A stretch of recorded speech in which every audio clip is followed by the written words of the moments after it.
Om Shanti. Good morning. आज हम सुनते हैं 29-8-24 के अनमोल मधुरमा वाक्य। बाबा कहते, मीठे बच्चे, तुम यहाँ पढ़ाई पढ़ने के लिए आए हो। तुम्हें आंख बंद करने की आवश्यकता नहीं। पढ़ाई आंख खोल कर पढ़ी जाती है।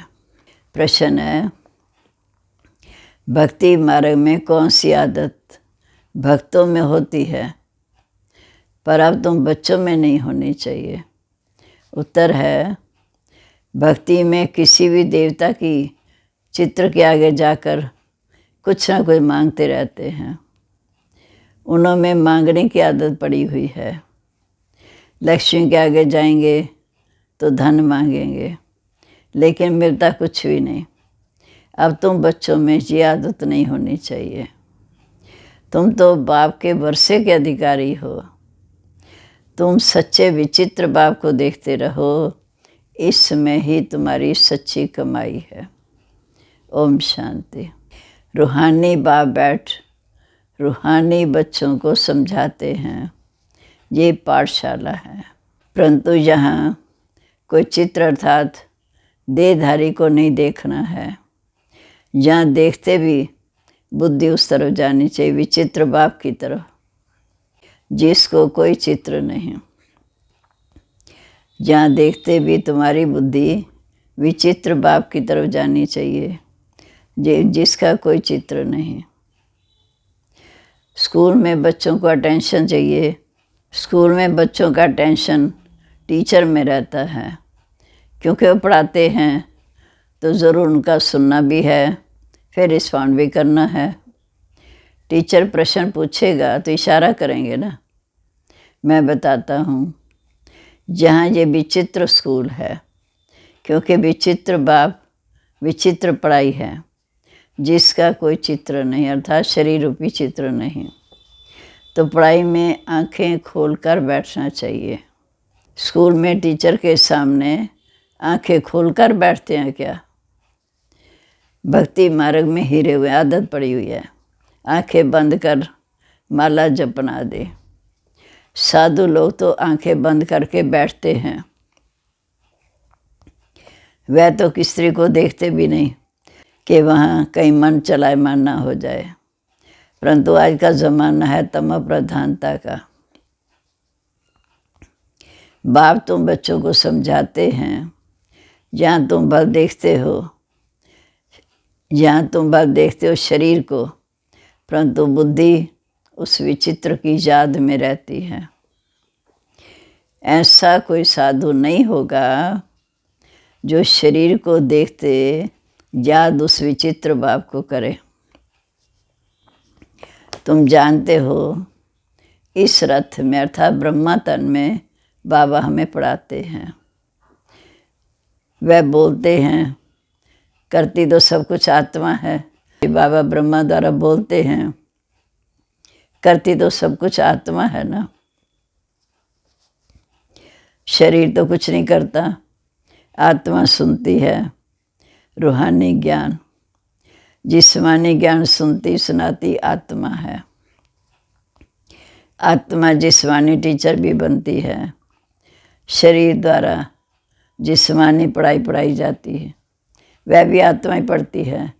संस्कार अच्छे या बुरे आत्मा में ही रहते हैं। संस्कार अच्छे या बुरे आत्मा में ही रहते हैं। शरीर ही राख हो जाता, ये भी कोई मनुष्य नहीं जानते। उनको देह अभिमान रहता कि मैं फलाना हूँ, मिनिस्टर हूँ। ऐसा नहीं कहेंगे कि हम आत्मा हैं। उनमें देह अभिमान के कारण ये रहता कि मैं फलाना हूँ, मैं मिनिस्टर हूँ। ऐसे नहीं कहेंगे कि हम आत्मा ने ये प्राइम मिनिस्टर का शरीर लिया। ये भी सिर्फ तुम बच्चे ही समझते हो। सब कुछ आत्मा ही करती है। आत्मा विनाशी है, शरीर विनाशी है। शरीर तो यहाँ पाठ बजाने के लिए मिला है। इसमें अगर आत्मा ना होती तो शरीर कुछ भी नहीं कर सकता। आत्मा शरीर से निकल जाती है तो जैसे एक लोथ पड़ी है। आत्मा को इन आँखों से देख भी नहीं सकते, वह तो सूक्ष्म है। तो बाप कहते बुद्धि से शिव बाबा को याद करो। तुमको भी बुद्धि है, हमेशा शिव बाबा पढ़ाते हैं इनके द्वारा।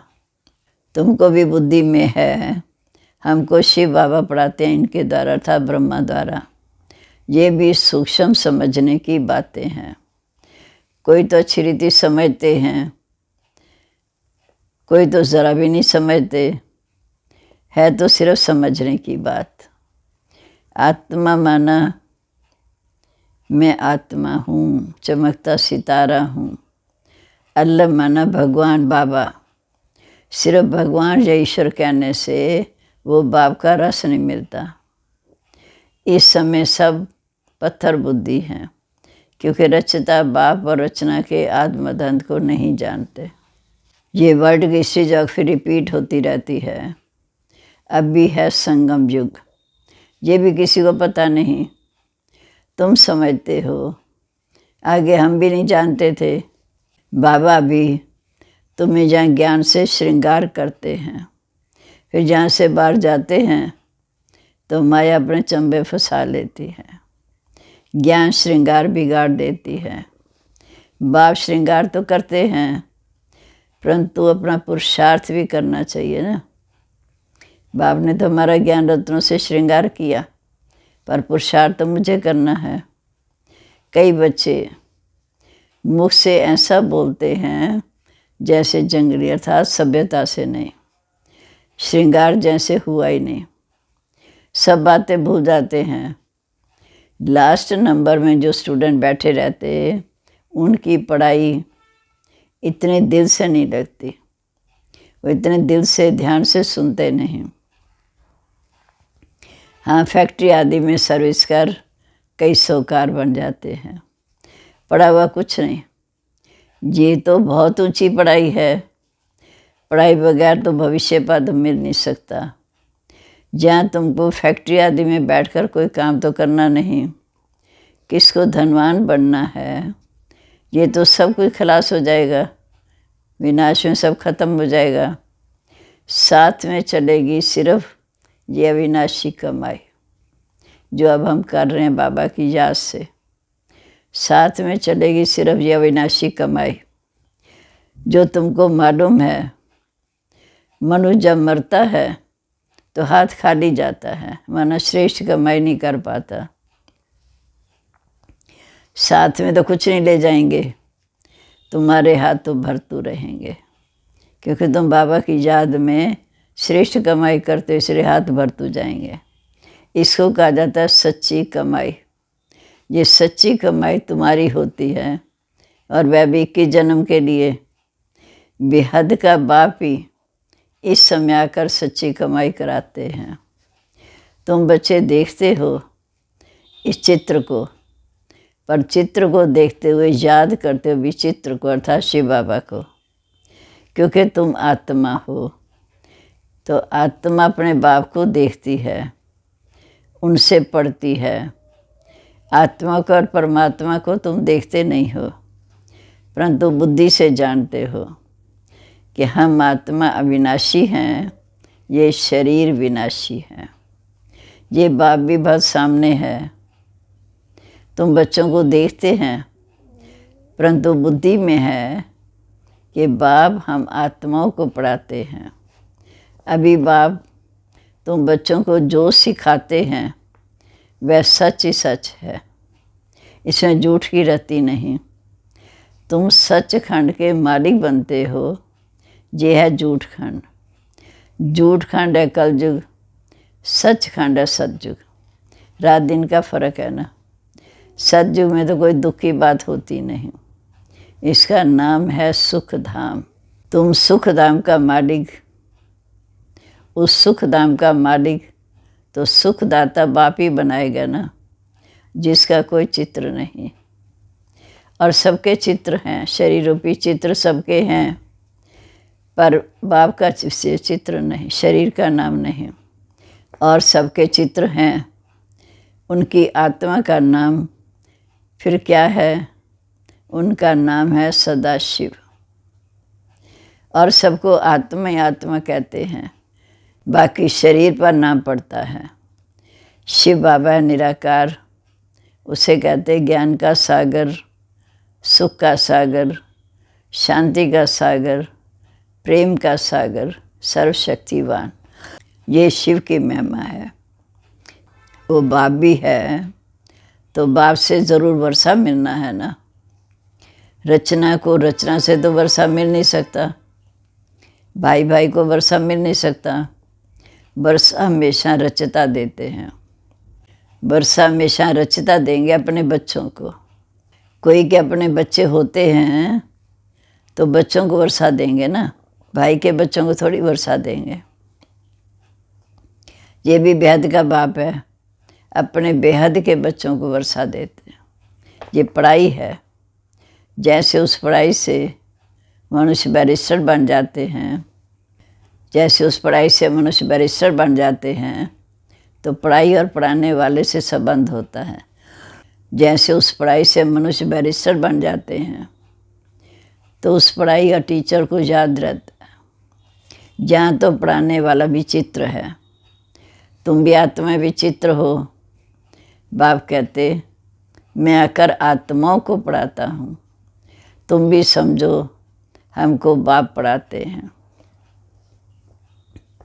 बाप सारे कलम में एक ही बार आकर पढ़ाते हैं। पढ़ती तो आत्मा है ना, दुख सुख आत्मा भोगती है, परंतु भोगती शरीर के द्वारा है। आत्मा निकल जाए तो शरीर को कितना भी मारो, जैसे मिट्टी को मारते हो। तो बाबा बार बार समझाते हैं कि अपने को आत्मा समझ, मुझ बाप को याद करो। ये तो बाबा जानते हैं कि नंबरवार धारण करते हैं, कोई तो बिल्कुल धारण करते ही नहीं, समझते ही नहीं। ज्ञान तो बड़ा सहज है, अंधा लूला लंगड़ा भी इस ज्ञान को समझ सकता है। बाप कितना अच्छी रीति समझाते हैं, परंतु भक्ति मार्ग की आदत पड़ी हुई है आंखें बंद करके बैठने की। जहाँ भी आंखें बंद करके बैठते हैं जैसे मतवाले, बाप कहते बच्चे आंखें बंद मत करो, आंखें बंद मत करो। सामने देखते हुए भी बुद्धि से एक बाप को याद करो, तभी तुम्हारे विकर्म विनाश होंगे। कितना सहज है। फिर भी कहते हैं बाबा हम याद नहीं कर सकते। अरे लौकिक बाप जिससे हद का वर्षा मिलता है, उनको तो मरने तक भी याद करते हो।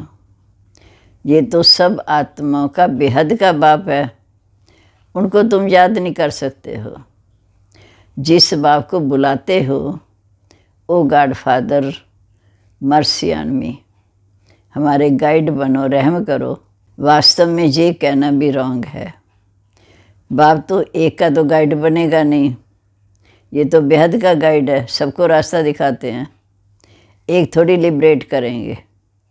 बाप कहते मैं आकर सबकी सदगति करता हूँ, मैं आया ही हूँ सबको पावन बनाकर घर ले जाने, जहाँ मांगने की दरकार ही नहीं। बेहद का बाप है, वह तो बेहद में आकर, बेहद का बाप है, बेहद का वर्षा देगा। वह तो हद में आकर, वह तो हद में आकर कहते रहते हे परमात्मा मुझे सुख दो, शांति दो, दुख मिटाओ, हम नीच हैं, पापी हैं, आप हमारे पर रहम करो।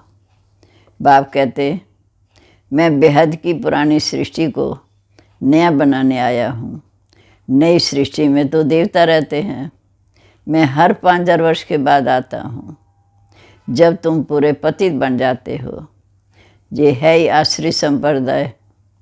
सतगुरु तो एक है जो सदा सच बोलने वाला है, वो बाप भी है, टीचर भी है, सतगुरु भी है। बाप कहते ये माताएं ही स्वर्ग का द्वार खोलती हैं। लिखा हुआ है गेट वे टू हेवन, परंतु ये मनुष्य समझ थोड़ी सकते हैं। नरक में पड़े हैं तभी बुलाते हैं, बाबा आकर हमें स्वर्ग में जाने का रास्ता बताओ। बाप कहते मैं आता ही हूँ तुम पतित आत्मा को पावन बनाने के लिए। फिर वापस ले जाना। अब अपने को आत्मा समझ एक बाप को याद करेंगे तो तुम्हारे पाप कट जाएंगे। सबको एक ही बात सुनाओ कि बाप कहते हैं माया जी सो जगत जीत। मैं तुम सबको, बाप कहते माया जी सो जगत जीत बनो। मैं तुम सबको जगत का मालिक बनाने आया हूँ। फिर मैं तुम सबको जगत का मालिक बनाने का रास्ता बताता हूँ। फिर लक्ष्मी की दीपमाला पर पूजा करते हैं, उनसे धन मांगते हैं। ऐसे नहीं कहते हेल्थ अच्छी करो, आयु बड़ी करो। तुम तो बाप से वर्षा लेते हो, तुम आयु कितनी लंबी हो जाती। अभी बाप हेल्थ वेल्थ हैप्पीनेस सब कुछ दे देते हैं। ये तो लक्ष्मी से सिर्फ धन मांगते हैं, वह भी मिलता थोड़ी है। ये एक आदत पड़ गई है मांगने की। देवताओं के आगे जाएंगे मांगने, जहाँ तो तुमको बाप से सब कुछ आपे ही मिलता है। तुमको बाप कहते बच्चे सिर्फ माम एकम याद करो तो विश्व के मालिक बन जाएंगे। यहाँ तो बाप कहते माम एकम याद करने से विश्व के मालिक बन जाएंगे और सृष्टि चक्र को जानने से चक्रवर्ती राजा बन जाएंगे। दैवी गुण भी धारण करने हैं, इनमें कुछ बोलने की दरकार नहीं। जबकि बाप से स्वर्ग का वर्षा मिलता है, अब तो इनकी पूजा करेंगे क्या? तुम जानते हो हम खुद ही ऐसे देवता बनने वाले हैं। फिर इन 5 तत्वों की क्या पूजा करेंगे? हमको तो विश्व की बादशाही मिलती है, तो हम ये क्या करेंगे? जैसे ब्रह्मा बाबा को पता चला कि मेरे को तो विश्व की बादशाही मिलती है, तो उन्होंने अपना सारा का धन दौलत बाप की सेवा में सफल कर दिया, समर्पित कर दिया। अब तुम मंदिर आदि में नहीं जाएंगे। बाप कहते ये सब भक्ति मार्ग की सामग्री है। ज्ञान में तो एक अक्षर है, माम एकम याद करो। बस याद से ही तुम्हारे पाप कट जाएंगे। फिर तुम सतो प्रधान बन जाएंगे। तुम ही सर्वगुण संपन्न थे, अब तुम्हें ही बनना पड़ेगा।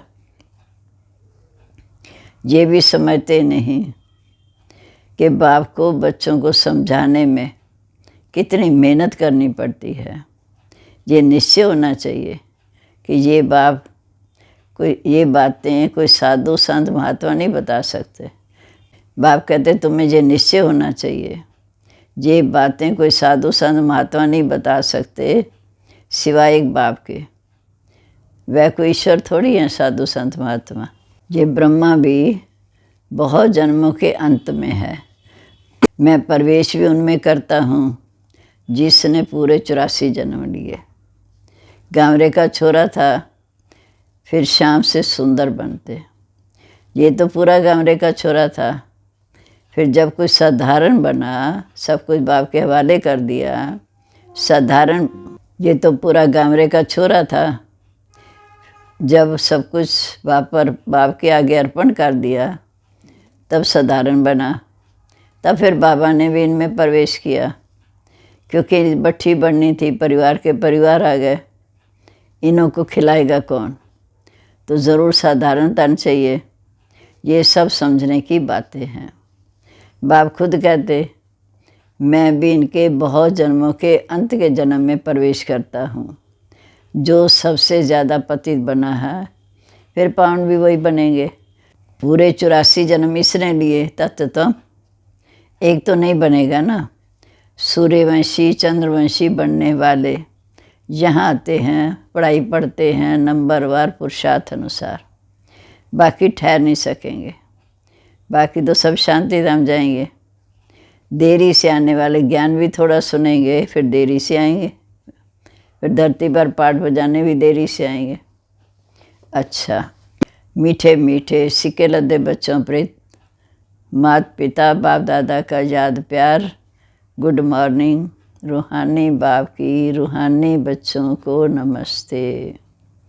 हम रूहानी बच्चों की रूहानी बाप दादा को नमस्ते नमस्ते बाबा, गुड मॉर्निंग। शुक्रिया बाबा, शुक्रिया।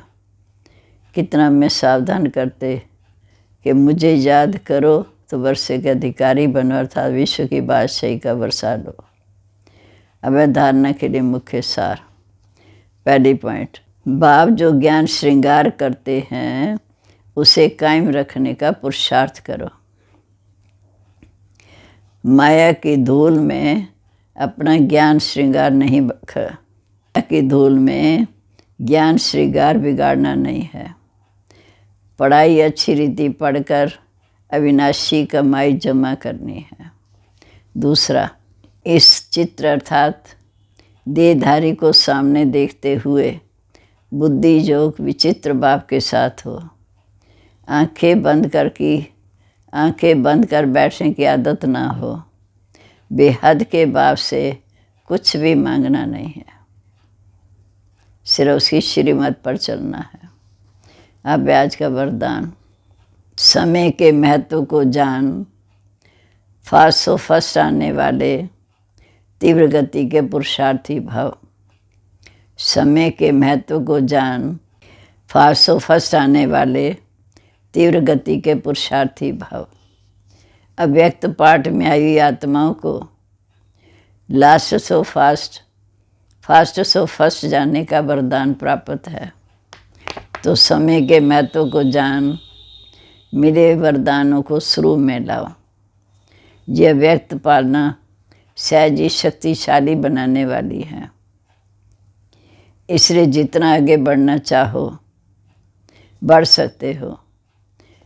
बाप दादा और निमित्त आत्माओं की सर्व के प्रति सदा आगे उड़ने की दुआएं होने के कारण तीव्र गति के पुरुषार्थ का भाग्य सहज मिला हुआ है। स्लोगन है, निराकार सो साकार के महामंत्र की स्मृति से निरंतर योगी बनो। निराकार सो साकार के महामंत्र की स्मृति से निरंतर योगी बनो। ओम शांति।